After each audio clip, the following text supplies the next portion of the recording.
আমরা কই যাব ভাই? আমাদেরকে আপনারা ছাড়েন না, এনারা ছাড়ে না। আমরা কি বলেন তো, কি চান আপনারা আমার থেকে বলেন? কি করছে আসলে? গত 24 ঘন্টায় 17টির বেশি নারী নির্যাতনের ঘটনা।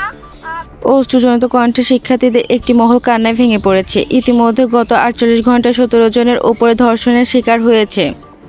উপদেষ্টা, এই যে আইন উপদেষ্টারা বসে আছেন, তাহলে এই যে চেয়ারে বসার তো কোনো মানে নাই।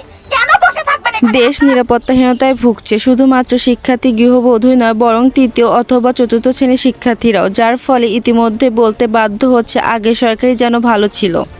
এছাড়াও দেশের এই অস্থিতিশীল পরিস্থিতি খুব শীঘ্রই দেশ গৃহযুদ্ধ সৃষ্টি হতে পারে, এমনটা জানিয়েছেন রাজনীতিবিদরা। অন্তর্বর্তী সরকারকেই দায়ী করছেন। এদিকে মাঝরাতে শিক্ষার্থীদের স্লোগানে মুখরিত হচ্ছে। যে সমন্বয়কদের কথা শুনে রাজপথে নেমেছিলাম, আজ তারা নোংরা রাজনীতি নিয়ে পড়ে আছে।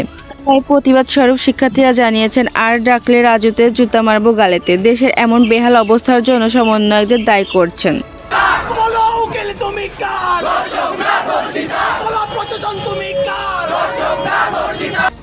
তবে দেশের এমন অবস্থায় ছাত্র সমাজই নয়, বরং অনেকে এই বিপ্লবের সাথে জড়িত এমন ব্যক্তিবর্গ ইতিমধ্যে সমন্বয়কদের কার্যকলাপে অসন্তুষ্ট পোষণ করে সমন্বয়কদের হুঁশিয়ারি করেছেন।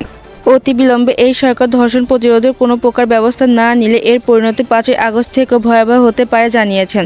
প্রিয় দর্শক, এই বিষয়টির সাথে আপনি কতটুকু সহমত তা জানাতে ভুলবেন না।